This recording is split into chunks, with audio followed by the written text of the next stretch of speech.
Welcome back to the Deep Digger Sports Pod. I'm your host, Drew, my other host right over there. What's up? Happy New Year's. It's D. Be sure to hit that like button. Be sure to subscribe. Drop some comments below. Let us know your thoughts. We are kicking off the new year discussing NFL football, baby. Yeah, and to start with our first pod of the new year, we're just going to be talking about the future of some of these NFL teams. And let's dig into. I want us to talk about the Colts first because a lot of controversy with Pat McAfee, who is, Colts legend, a man of the people, one of the biggest sports personalities in the world right now.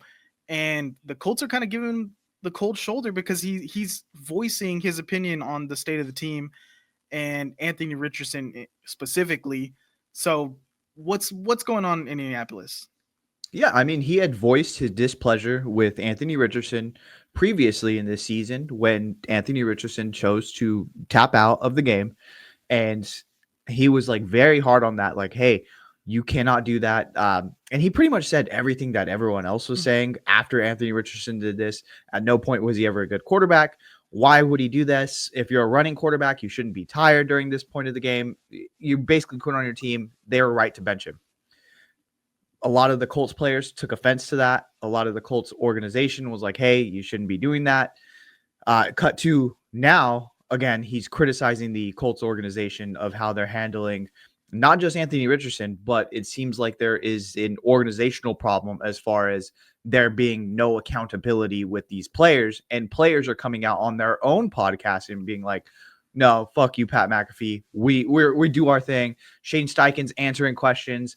And it all kind of culminated into Pat McAfee, who is a Colts lifer, saying that he has canceled his season tickets and the Colts go out there and they lose a game to the New York Giants, who realistically did not want to lose that game. So, or who did not want to win that game. So, I mean, it is what it is. It's kind of a dumpster fire of an organization. I think I've seen a couple of like Indianapolis locals talking about this, and they were like, well, Pat is right. Like, we don't know why, like, what Shane Steichen has done, like, impressively. Like, the quarterback has not improved. It has not been good. We haven't won anything in this division that has a lot of turbulence to it. Like, what are we doing here? We should just, change directions, move off of this, get a new quarterback, get a new head coach, and let's keep it rolling. I don't know. Like, what are your thoughts on this whole organization?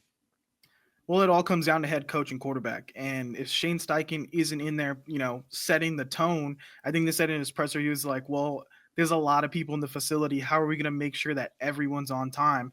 And I told you before, I don't remember who it was, but someone on the Patriots was on a podcast talking about being late for practice, woke up, alarm didn't go off, and he's driving and he's like, I was thinking about getting in a fender bender, crashing my car so I could be like, coach, I was in a car accident. That's why I was late.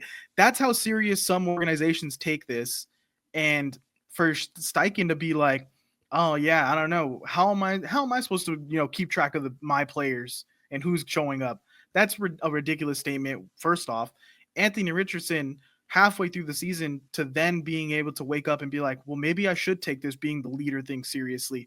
You have Joe Flacco in the locker room, the guy who is a perfect leader for a team in the NFL, and you're barely now taking this serious and learning how to be a leader and quarterback of an NFL franchise. It's ridiculous. And then I do think they're kind of covering their tracks now because all week last week they're saying, well, Anthony Richardson is sore and that's why he's not playing. But now they came out, oh, he was crawling on the floor, his back, he had slip disc, all this stuff. Like, why wasn't that the original report? But now he's completely fine. Now he's running around. He's going to play this week. But which is it? Was he sore? Was he crawling on the ground in pain? And now he's And now completely he's healthy. miraculously recovered for the last game Yeah, of the and season.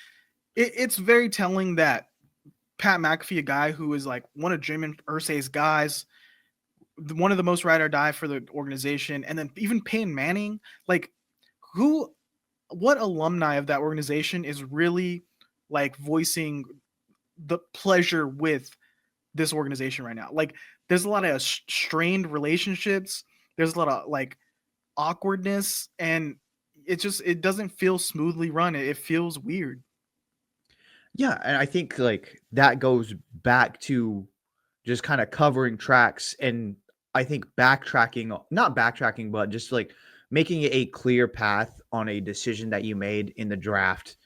And it's just kind of uncovered this whole nest of other things in this organization. Like, because if you're the top guy, if you are QB1, you should be the guy that is it. I'm first to work. I'm the guy who's going to take it seriously. There are interviews with Anthony Richardson this past offseason where he was like, honestly, the NFL is way easier than college. And it's like, you weren't even a good college quarterback. What are you There's, talking about? he's on wax saying like, "Well, I thought I played pretty good. I think I'm a good quarterback." Like after having such a terrible game of him being like, "I thought I played pretty good." Like that is insane. This is Jalen Milrow level like narcissism. Lank. Like But like I think when you do that as the flagstaff of your organization and as the head coach, you're condoning it, it shows the rest of the players, okay, you know what? That's what we're gonna do. We are not gonna take this seriously, or we're not gonna we know if he's not gonna get in trouble, we're not gonna get in trouble. And you're just seeing that throughout the rest of this organization. Sloppy play. They're afraid to be called soft, even though they are soft. Like it's just kind of a I don't know what they're going to have to do to revitalize this organization, but I think they should seriously look at moving away from this coach and putting in someone that is going to be taken more seriously in this building. yeah, and the quarterback situation they have to figure out because they have now committed to this guy. Like you could tell they're going to defend Anthony Richardson no matter what wrong he does, or you know they tried to do the benching, but I think that was more a public shame. Like the public shit on them so much they had to bench him, and I think of Anthony Richardson of like as like Zion Williamson right now, like ridiculously talented. If he puts it all together and takes it serious, could probably be one of the best in the league, but he's just not. He's just not that guy mentally right now, and I'm not sure if he ever is going to be that guy because he's a guy that was kind of coasting on his talent for so long and wasn't even great when he was doing that. Okay, hear me out. This is I think that they move if they move off of the coach, they will move off the quarterback. That like you stepping into a scenario where that is not your guy. Look at what happened. Like you just see it over and over again where it's like, okay, well, this is not my guy. I want someone that I know is credible that I'm going to bring in that can run my offense. And there are so many quarterbacks that are like kind of plug and play. Look at what you've seen with Baker Mayfield, who got his career revitalized. Look at Jameis Winston, who's good for like a microwave. Like, okay, he's going to come in and have some good performances, who could hold you over for a year. Look at Sam Darnold, who's been around the league and now is finding his home, and it's like, okay, it's looking good. There's going to be a couple of quarterbacks out there in this offseason. I think someone's still going to take a run at Aaron Rodgers. I think someone is obviously going to look at Kirk Cousins. I think the Colts would be in play for either of those guys because we know they like that organization does just like veteran guys like that could come in there and plug and play. Look at what they've done before. I think that they could do it again. And they have all the pieces there. I mean, they have some offensive linemen. They have Jonathan Taylor, Michael Pittman, Alec Pierce. Like they have weapons, and it's just can they have a quarterback consistently throw the ball to them, which they have it. But when Joe Flacco's in there, they're putting up some points. Their defense needs to get a hell of a lot better, though. Their Yeah, defense is ass. I just don't know where you go if you get rid of Steichen right now. Like, where do you go coaching wise? There's not a lot of great quality coaches. I think right now you could go like a Brian Flores, maybe Vrabel gets his name in there. Pete Carroll's a guy that wants to get a job. Like maybe you do go someone to set the tone and create a culture. I mean, if you're Ben Johnson, would you want to go to Indy? Like, again, just like you said, you have all these pieces there. I feel like that would be a good landing spot. Again, it's an organization that it's not too big as far as like, oh, okay, the microscope's going to be on you 100%, but it's big enough like where you can actually recruit guys in free agency. It's not like it's the New England Patriots where no one wants to go there ever. You know what I mean? Well, let's move on and talk about another team that's full rebuild right now, the New York Giants. because they wanted to lose. The fan base wanted to lose this game, and the Giants can't even do that, right? Drew Lock balls out. Now they drop from the top pick to the fourth. They're playing the Eagles this week without Saquon, without Jalen Hurts. If they lose that, if they Giants win that game, they fall farther in the draft. Does that like change Shedeur's marketing strategy here? Of like, I need to consider Tennessee now as if you're Shedeur? You're gonna if you're Shedeur at this point, because I mean, for those who don't know, Shedeur had come out and he was like, "We're gonna announce where we want to go via my cleats." His cleats were New York Giants colored. People are like, "Okay, cool." And then the next day, the Giants win and drop their draft pick. And then after the game, after the Giants win and Drew Lock balls out, he says to the fans, "This is what the fans deserve. You guys deserve this win," and everyone's pissed. Yeah, it's pretty crazy. Okay, and people were coming out and saying like we probably wouldn't have been in this position anyways if we had gone straight to Drew Lock and skipped the whole Tommy DeVito games.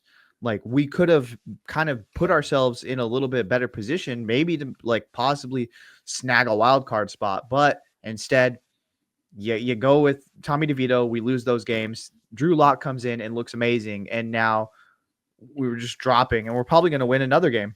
And I just don't know how dedicated Shedeur Sanders is to going to the New York Giants. I had said before, like, I think that they should block.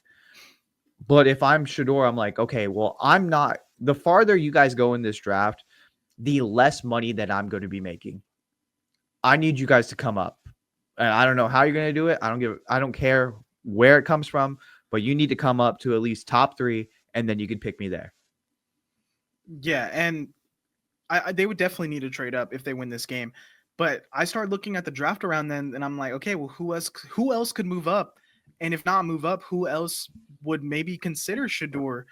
Like, are they going to get in this position to get a top quarterback again? Like, obviously, the Patriots are not going to. They could trade out the pick. They could, draft Travis Hunter or whatever they want to do. The Browns are sitting at 2 right now. Do they say, you know what? We know Deshaun Watson's gone in 2 years. Let's get Shedeur in here. We'll have him sit half the season, have him figure it out, and then next year play him. Do the Titans pull the trigger? Do the Jags say, listen, Trevor Lawrence, let's just dump him. We'll start over with Shedeur and like figure it out from there. I think there are teams kind of in this order if the Giants win that would consider going for Shedeur and dumping what they got. Yeah, and I think the other top quarterback in the draft with Shedeur Sanders is Cam Ward. And I feel like Shedeur, his talent translates to the NFL more than Cam Ward's does. And I feel like Cam Ward is going to have to go to a pretty stable organization just to make sure that they're really kind of reining him in when it comes to how nonchalant he plays on the football field. He's not going to be the best athlete on the field when he steps there onto his week 1 first game. You know what I mean?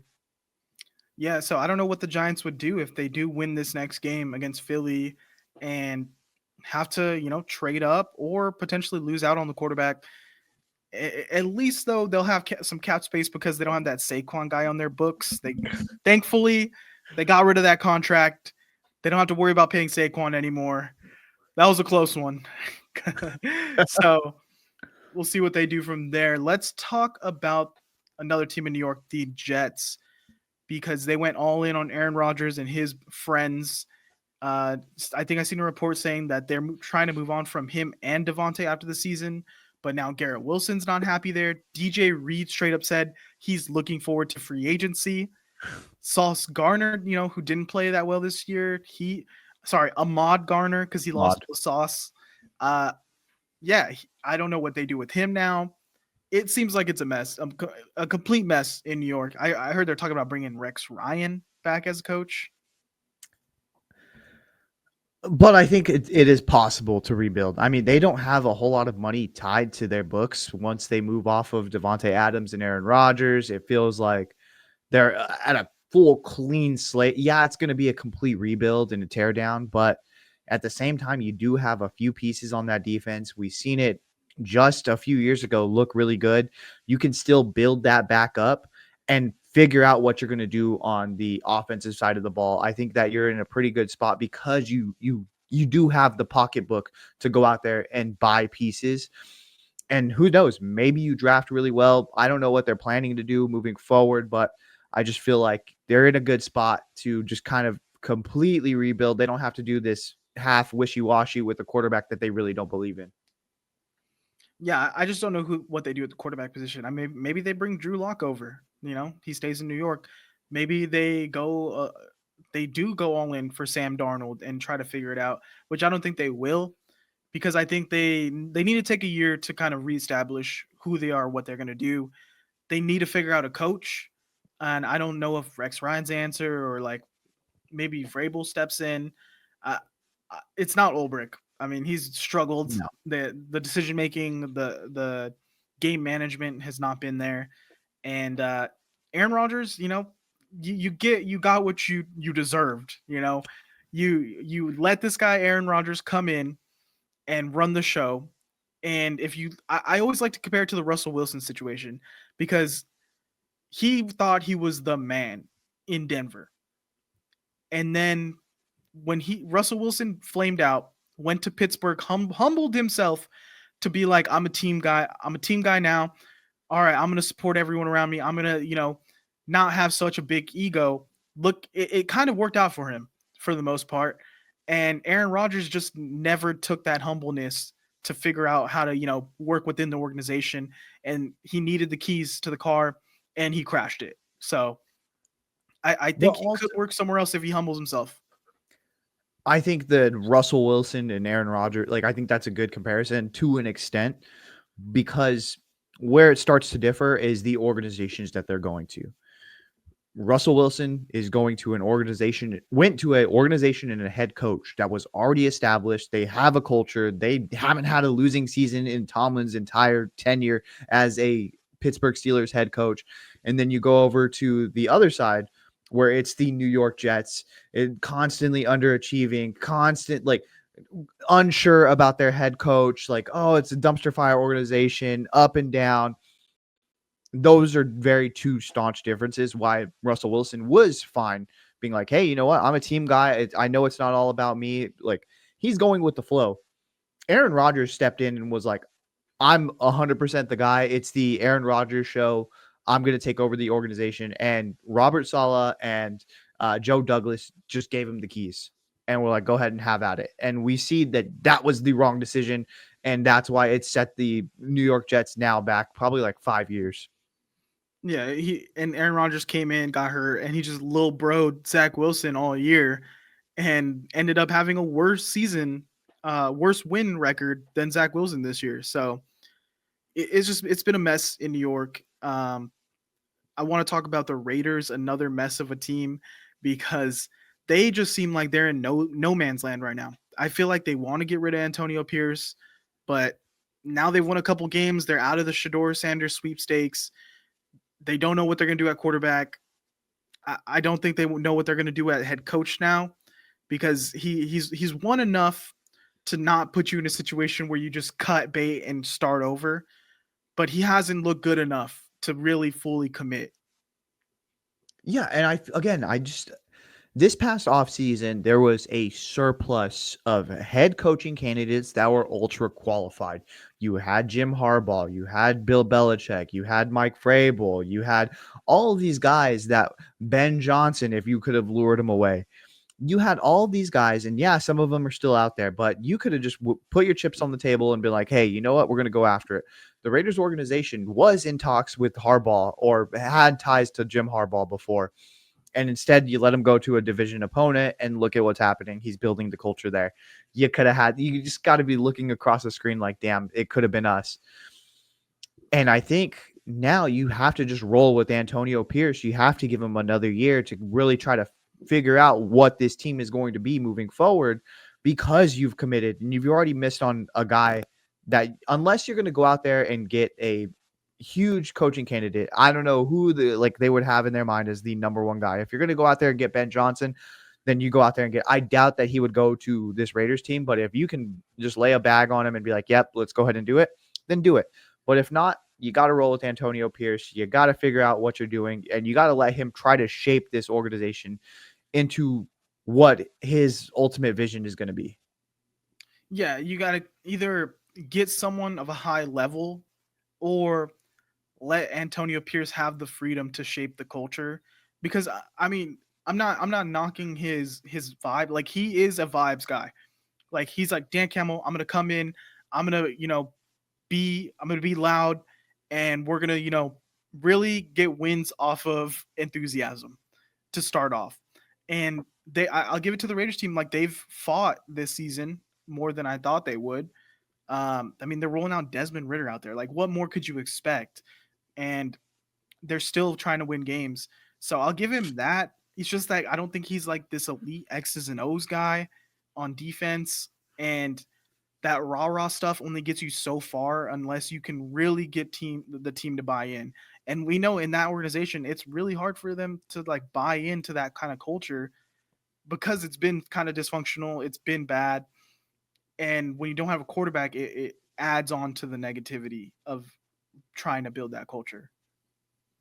Yeah, I think there's going to be a lot of like, even though it felt like maybe 2 seasons ago, like, dang, there's quarterbacks growing on trees. Like it's a quarterback surplus. You take a, Expansion. yeah, you take it now, a look at this offseason, there's going to be a lot of teams just looking across and being like, what are we going to do at this QB spot? We do not have a good crop of QBs coming into this draft. There's very limited guys in free agency. What are we going to do? Like, how are we going to make this work? And so it's going to be very interesting. The Raiders are in that spot. I think they should continue to just build out the defensive and offensive lines, try to get weapons as best you can through this draft. And when a guy ends up falling to you, like somehow, then you have it. You can put him in the driver's seat, and he's feeling good, just like Caleb Williams. He came in at the best key situation that a first pick has ever been in. Here's I laid 3 names on the table for the Raiders this offseason. Keep Antonio Pierce. Let's try to get a quarterback in here. You either go Kirk Cousins and you really build out that offense, try to hit on some defensive picks in the draft and go for a playoff spot next year. You go Justin Fields and try to, a slow build, see if we can, get more out of this guy. You take maybe a second, a fourth, and like a sixth and trade for JJ McCarthy and say, listen, Vikings, you're not going to commit to this guy. He's coming off an injury. You've never seen him play. Give him to us. We'll give you a draft haul, and maybe we'll just see if he could be our franchise because Sam Darnold's there for you guys. But also, like, I get. All right, and we'll talk about let's just hone in on the Vikings a little bit just for this conversation. I get wanting to trade for JJ McCarthy because he had the flashes in preseason. People liked him.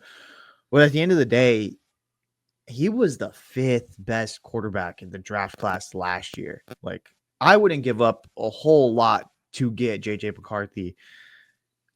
As long as the price is right, I think it's a solid, like, you can kind of build around that and be like, okay, you know what? We got a young guy. We have him on a cheap contract, but I think you should go out there and get Jameis Winston. I'd rather go out and get a Jameis Winston and hope he has a Baker Mayfield or a Sam Darnold turnaround. I'd rather do that than take my chances on JJ McCarthy coming off a major injury.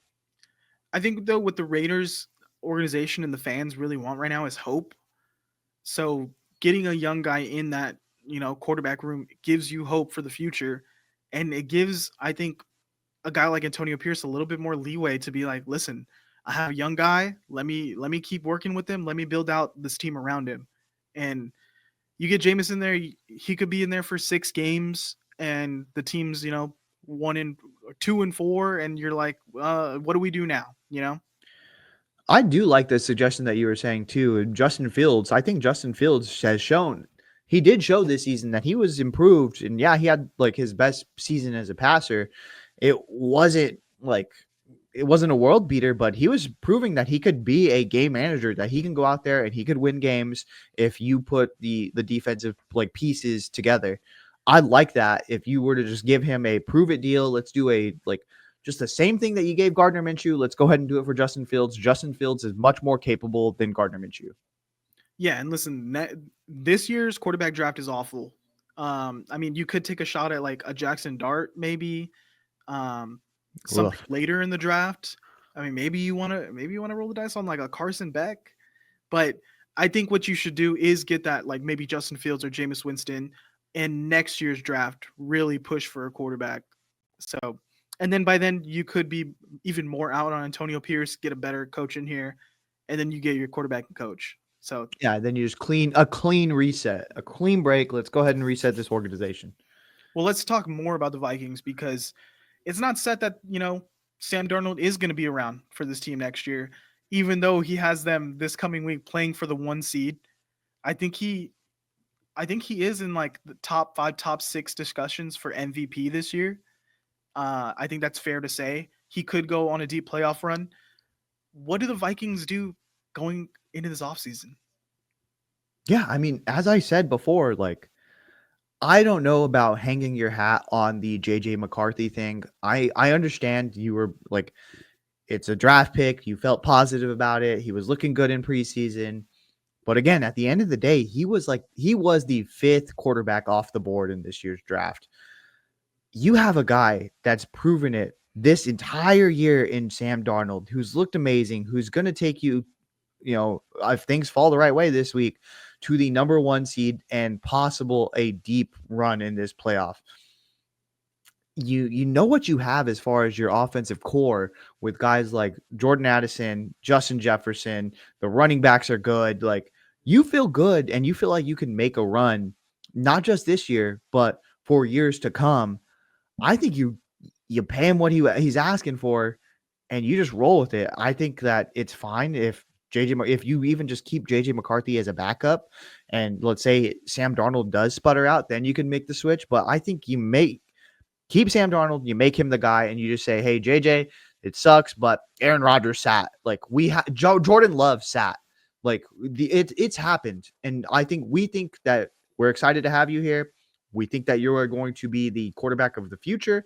We just don't know when that is going to play out, but we want you in this organization. I think you sit there and you have a grown up conversation with him, and if he doesn't like it, then you move off of him. But I don't know if you're an opposing team, how much you give up to get JJ McCarthy.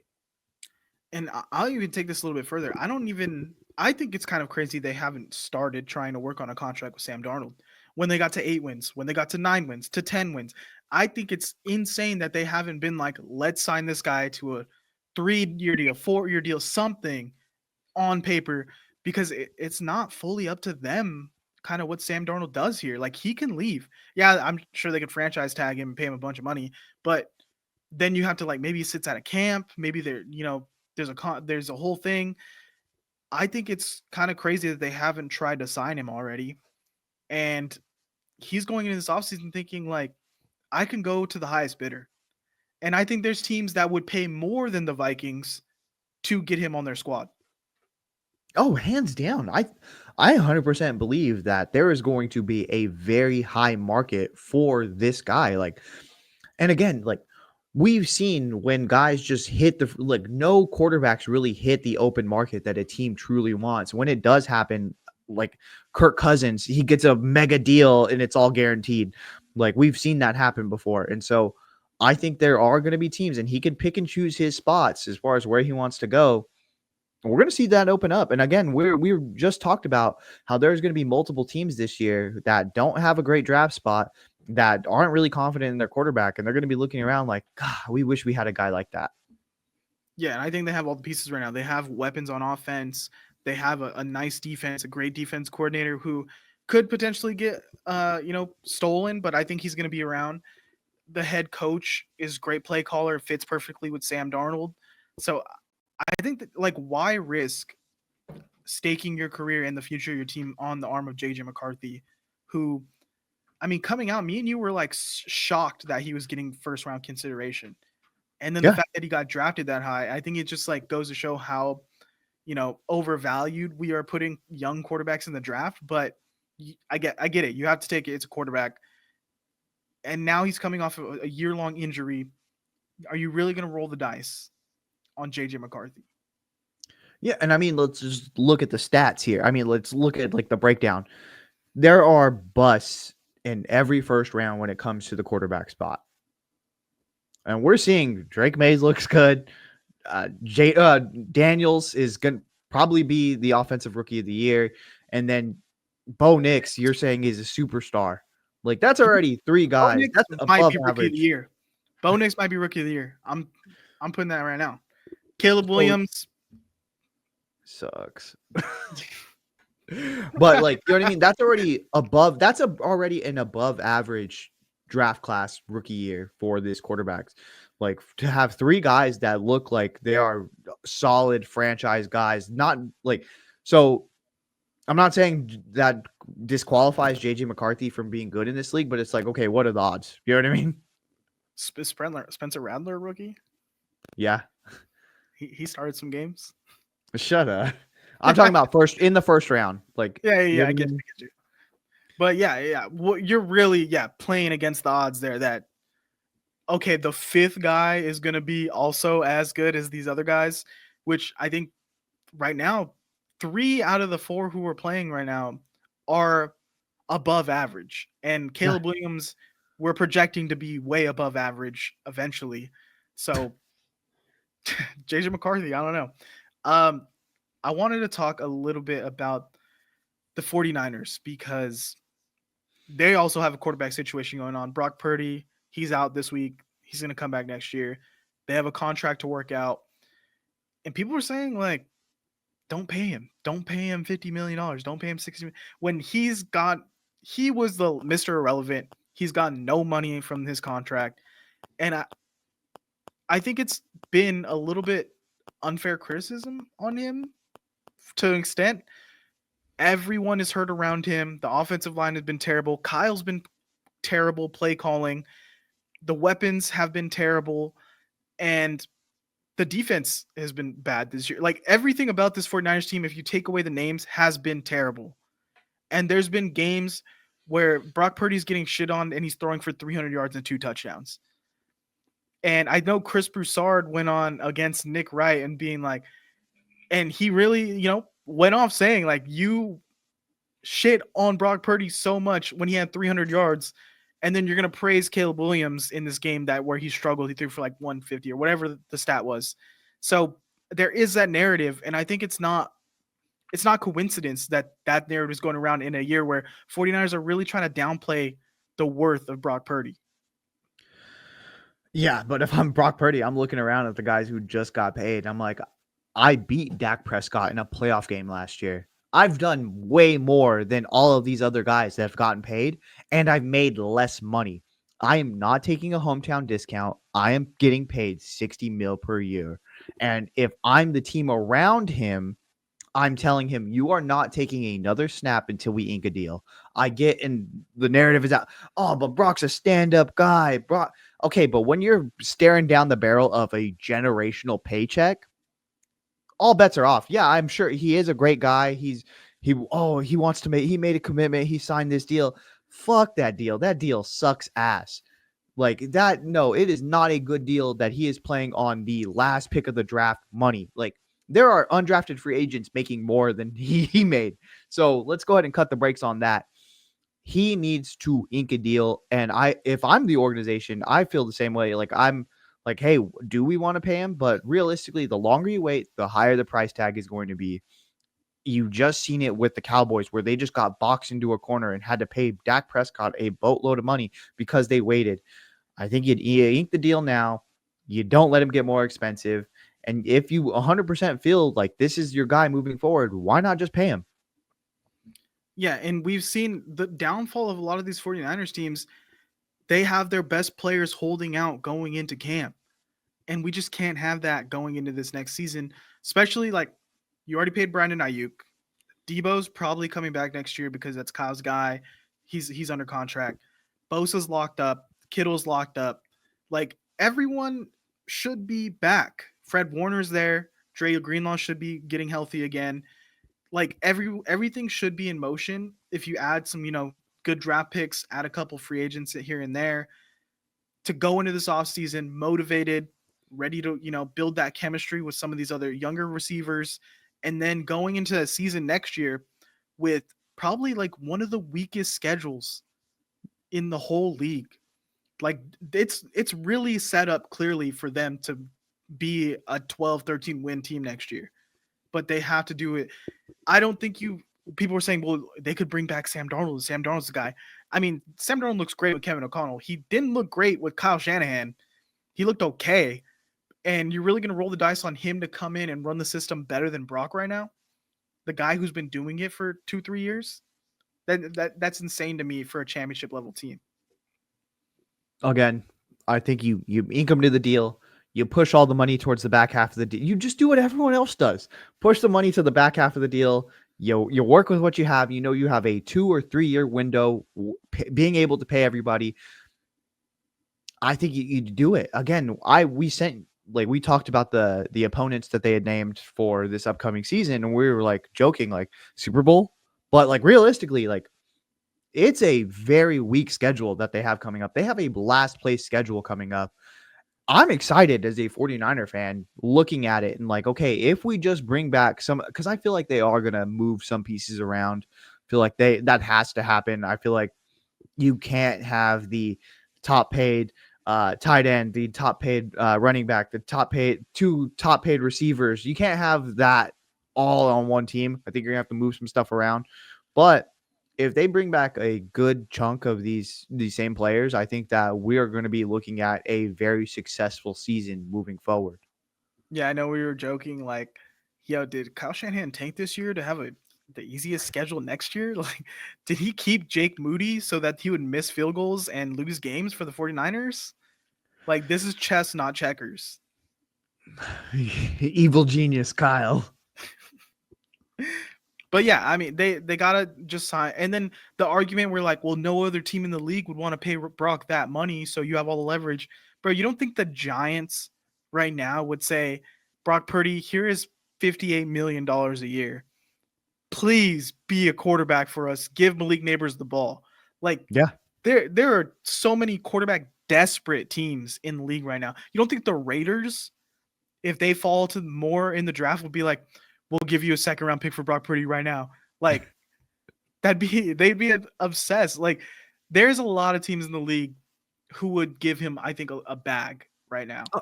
Titans, Jets, Jaguars. This is a ex Kyle guy.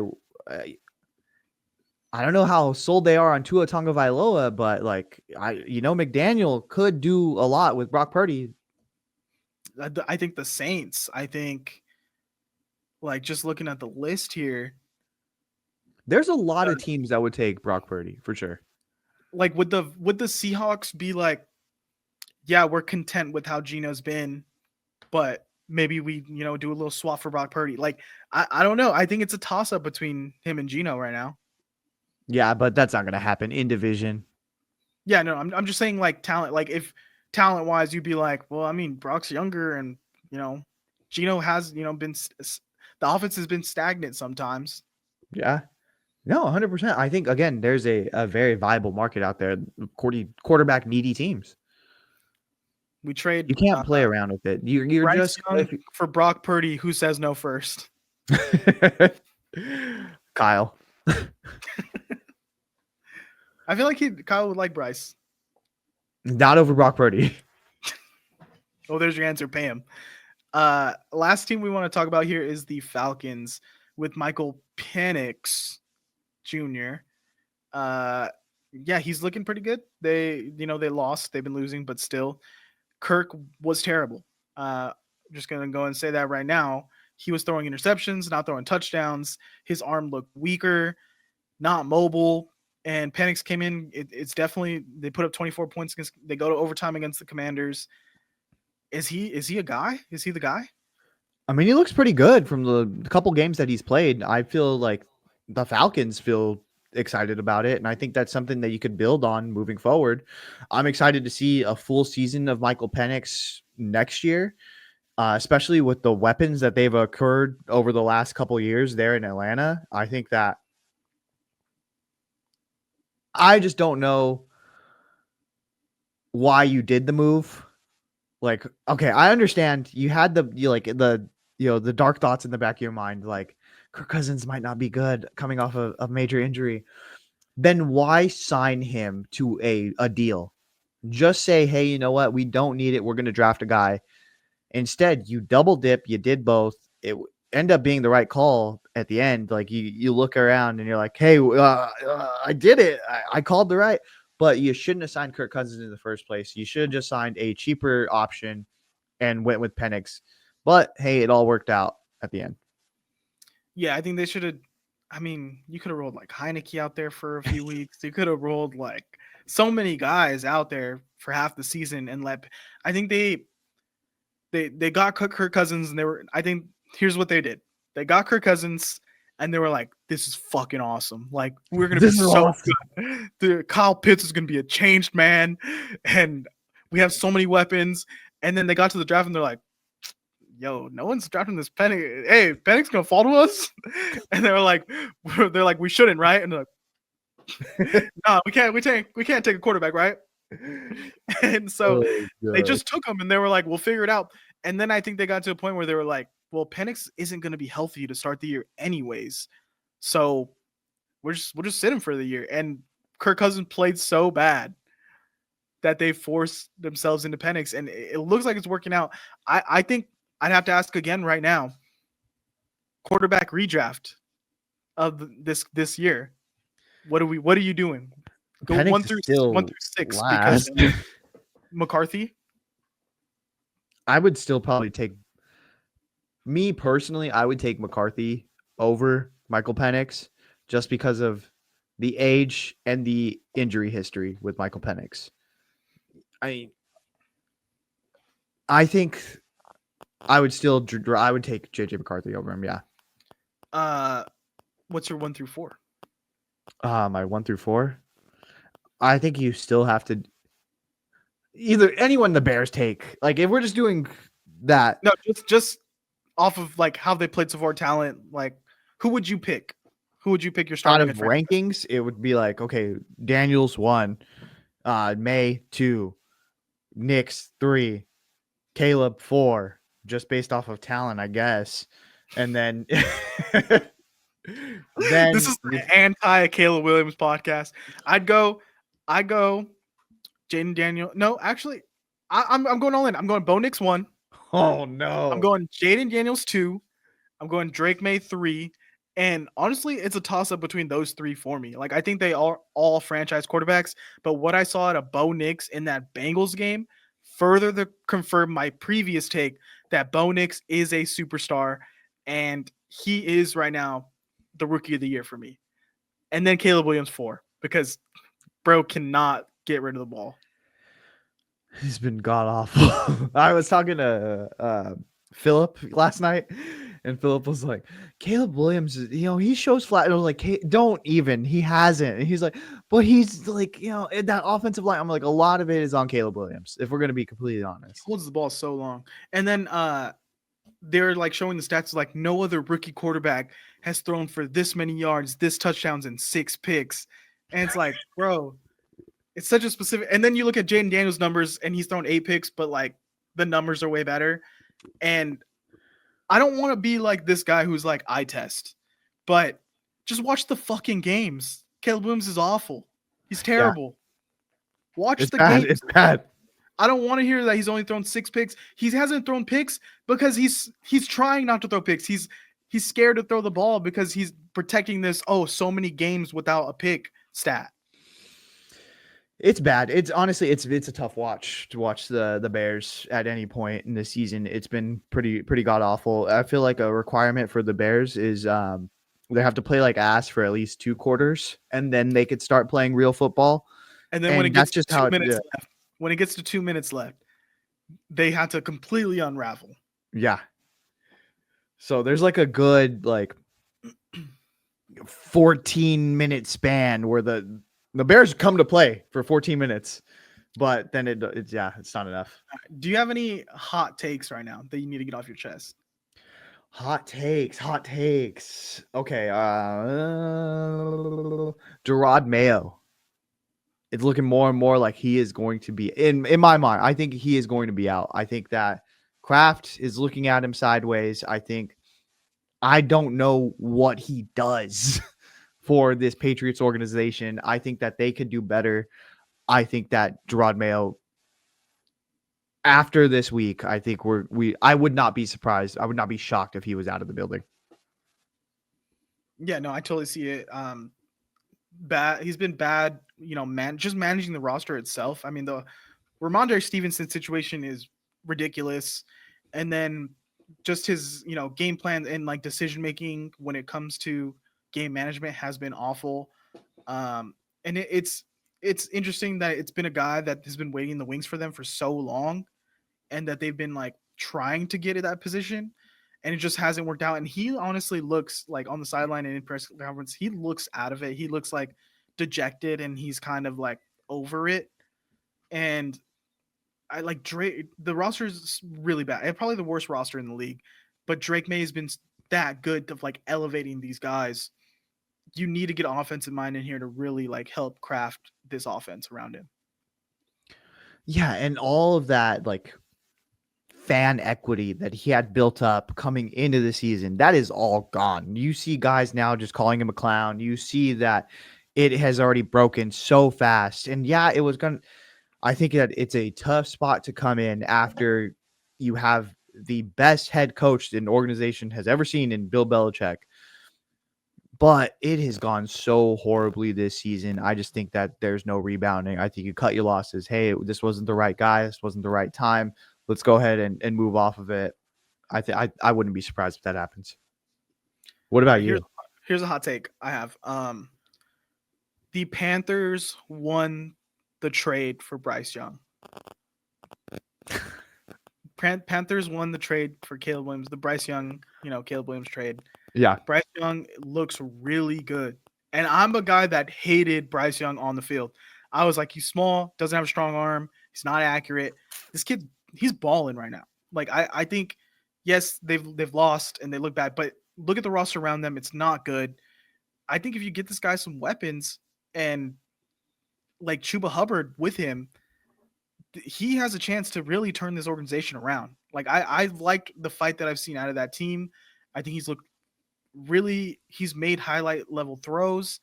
And from Caleb Williams, I just don't see it. Like he has DJ Moore, a guy who's been like, oh, he's like a Pro Bowl level guy with a bunch of random quarterbacks. But for this guy, he can only catch screens, wide receiver screens. Like it's ridiculous. And it's crazy. So I don't know what's going on with the weapons there in Chicago, but they aren't. People would try to say like, oh, Caleb Williams is doing more with less though. Like he has 2 Pro Bowl receivers over there, and Bryce Young has a Xavier Legette eating fucking frog legs on the sideline. Like, what are we doing here? I would say yes, but they got such a haul in that. Not only did they get Caleb Williams, they got DJ Moore. They got a bunch of draft. Like it was a haul. DJ But Moore's done nothing for because he hates the quarterback. Honestly, like I think them moving away from Justin Fields, looking back in retrospect, I think you had to do it, but they should have done something about prepping the organization in that locker room for bringing in another guy, because it's like you ripped away everyone's best friend and then you put in another guy. It's basically like the substitute teacher effect with your favorite teacher. It's like, oh, perfect. Like, oh, I love going to Miss So-and-so's class. And then you have the sub come in and it's for an extended period. And you're like, yeah, I hate this guy. I'm done. You know what I mean? I'm just going to act like an idiot the entire time. So that's kind of what happened with that Bears locker room, I think, this season. And it was a guy you brought in who people were like questioning, like, do people like him? Because it's how many people went to his birthday party, kind of. Yeah. Yeah. But if you go just one for one, like I've always liked Bryce Young. I've always said, like, there's no way that you go from being the most talented college quarterback in that draft class to then just being complete waste of space. Like, there's no way that just happens. Realistically, that talent was always there. He just needed the confidence and the organization backing and the weapons. Like, and now we're seeing, like, once he got benched, when he came back in, It's been a complete mindset shift, and Canales is really getting the best out of Bryce Young. All right, you got another hot take for me? Uh, I don't think the Chiefs are that good. I know they keep winning. I don't think they're good. I don't think this is a good team. I'm going to keep standing on that. I don't think this is a good team. They somehow find ways to win, but they are so like they have so many games where it's just like a coin flip like thing, some weird circumstance happens and they end up winning the game. I don't think this is a good team. I'm on board with that. And listen, I'm not the guy anymore who's like the refs cheated to, let the Chiefs win. But there's just been so many times this year that they've gotten the benefit of the doubt. That things have broke the Chiefs' way. And there's other teams who their seasons go that way. Like a team that gets 10 wins, but 8 of their games have been one score. And then the next year they have 2 wins and all of their games have been one score. That's the nature of the league. But it's just been so many things that in prime time or like fans have fixated on have went the Chiefs' way that you're like, that's questionable. That's not like a luck thing. That's like decision thing that's been questionable. And I don't see it changing in the playoffs though. Like I think the NFL wants them to keep winning. Yeah, I mean, again, that comes with the territory when you are like champions. You know what I mean? When you are a team that's been solid and you get the benefit of the doubt, like you get those like superstar calls when you are Steph Curry, when you are Jason Tatum, you get those calls, and when you are Patrick Mahomes. So yeah, I mean, but at the end of the day, I think that they're I'm not gonna say it, but yeah, I'm gonna say it. They're in for a rude awakening once it hits playoff times. I think that it's gonna catch up to them. I think it's gonna come back to bite them, and I think that they're at the end of the day they're gonna be like, yeah, it was still a successful season. We won a bunch Just of wait, games. It was still a successful season. just wait till you run into Detroit, buddy. Justin Herbert. Overrated. Overrated. He's not that great. You got a good coach, good team around him. I don't think he's this superstar quarterback that everyone's crowned him to be. I also I partially agree with that. I think that the hype on Justin, like I like when it's like, oh, Justin Herbert in hypothetical situations, and it's Tom video of Tom Brady. Like I do think that there is a good portion of NFL fans that think that Justin Herbert is like this godsend, and that he is like uh, the the wind beneath our wings, and that he is all this. Like I don't think he's that great, but I also don't think that he's an average quarterback. I think that he's nestled somewhere in the middle between the hype and like average. I think that he is a good quarterback. I think that he's top 7 in the league. I take Jared Goff over him every day. I Is that another hot take? But don't know. it's this thing where, like, yeah, NFL fans have been like, there's Patrick Mahomes, there's Josh Allen, there's Justin Herbert, and then there's Lamar Jackson, And and it's it's like, like, whoa. wait, what? Like Justin Herbert, really? Like, he's not really, he hasn't done anything. But I will say, this season he does have a chance to, prove it. Like he's going to the playoffs. He needs to get to AFC Championship game for me to be like, this guy's legit. All right. I seen this hot take and I agree with it. Okay, kind of on that similar note. I seen Bart Scott, who says like just a lot of shit, and people were like shitting on him because of this. He said that if Lamar Jackson won MVP, but then lost in the championship round, it would be considered a failure for Lamar Jackson. Okay. Now stop. He's also said that if Josh Allen did the same thing and won MVP and lost in the championship, that it would be considered a success. I think he's right. What? I think he's right. I think that if they both did that same thing, it would be considered a success for one and not for the other. Because the way he like I see it, they were like, okay, well, Josh Allen did this all without a true wide receiver one. And we were talking about this. Okay, hold on. And we were talking about this before, like very early in the season. Me and you were like, dude, why did they get rid of so many weapons for Josh Allen? We know he loves to play hero ball, but at what point is really hurting the team that you are not providing for this guy? And he goes out there and he has this season that he's had so far. He looked awesome. And if they take it all the way to the championship and lose, I think that people would still consider it a huge success for Josh Allen to have had that season. On the other hand, the narrative behind Lamar Jackson is that he has zero playoff success, that, he's already won 2 MVPs.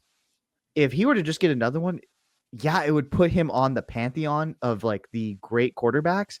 And I think that's a bias against him. That's why I think that he is not going to win that MVP this year. And I think that if he were to win it and still lose in the playoffs, it would be a hit to Lamar Jackson, like just saying, oh, you can't get over the hump. So I see the logic in that argument. Am I First way of off? first of all, Lamar Jackson is the MVP this year. Like, he has better numbers. He has enough wins to back it up. He has Zay Flowers. That's not like a legit number one. He has Devin Duvernay over there dropping everything left and right. He has Rashad Bateman, fucking, hands of stone over there. And yeah, and then a bunch of tight ends. So yeah, he's the MVP, which I don't know if they're going to give it to him, because it is going to be like, well, we gave it to Lamar too many times. I think Josh Allen, it'd be fun if Josh Allen had the MVP, because then he lives up to the hype of also, which he is probably I'd say Josh Allen is the second best quarterback in the league, but Lamar's putting up better numbers. And we're gonna act like James Cook isn't one of the best running backs in the league. He has him Derrick too. Henry. Derrick Henry. And second of all, of the take of like, it'll be a failure for Lamar but a success for Josh Allen. We're probably gonna cut this, but that shit sound kind of racist, no? I think so. Right? Does that take not sound kind of racist? Like, this black quarterback getting an individual award but not getting a team success is a failure. But this Yeah. white quarterback But married to a superstar actress doing the exact same thing is a success? yes, but that's how the media would spin it. Like, honestly, I understand where he was coming from on that, because I'm already in my mind playing the ESPN coverage of both of them in my mind. Like, okay, after the AFC Championship game, oh, Lamar Jackson can't do it again. Oh, another failure. Josh Allen. Oh, despite the amazing season that Josh had, they just couldn't get over the hump. Maybe next year, that is going to be the fucking case. Yeah, which is crazy, because Josh Allen, just as much as Lamar, and maybe not even like more so than Lamar, has not gone over the hump and beaten the Chiefs in the playoffs, where like, I think Josh Allen's teams with McDermott and everything should have already been in a Super Bowl. With Lamar, I think he had a lot of growing to do for so long as a passer, and just that the team around him, like, he hasn't had amazing weapons. The No. defense is good. He's had Harbaugh, but I think Lamar getting to just the AFC Championship would be like, wow, okay, he's looked good in playoffs. He's won a game. Now he's made another step, and then next year, if he doesn't get it, I'd be like, sure, Josh Allen should already be the guy. Josh Allen is a guy that should be the guy trying to surpass Patrick Mahomes. But he just can never, he's always going to play second fiddle. Yeah. Well, I think 100% you're right. Like, Lamar should win, I think deserves the MVP more, but they're going to be like, okay, well, look at his record. And then are we really going to give this guy 3 MVPs? Like, I think a lot of bias is going to come into play when it comes to that. Like, the 3 MVPs is going to put him on a level that very few quarterbacks have had. And so are we ready to call Lamar Jackson a top 5 quarterback of all time? Which is Like, you know what I stupid. mean? We've already seen this play out with Jokic and Embiid. They Yeah. didn't want to give Jokic another MVP, so they gave it to Embiid, who wasn't as deserving. And he doesn't have the playoff success. Like we've seen this exact scenario play out, and but I mean, the racial aspect is flipped, but they're basically are the NBA version of these two guys, Yeah. and I totally see it go. They are pumping this narrative nonstop on all the sports channels that Josh Allen should be the MVP, or he is at least. It's a tight race, 1 and 2, when it shouldn't be. Yeah. But they're going to do what they're going to do. I mean, realistically, I think Bart Scott was right when he was talking about it, because I can see the media spinning it already like that. Like, I again, I can play it in my mind how it's going to be covered on ESPN, and I can see that being very viable. Yeah, I see it too, which is not right. It's But shitty. um, yeah. Anything else? I think I'm good. All right, cool. Thanks for listening to our first pod back on the year, and we'll be here every week going forward. So make sure you subscribe, like, and comment. All right, later.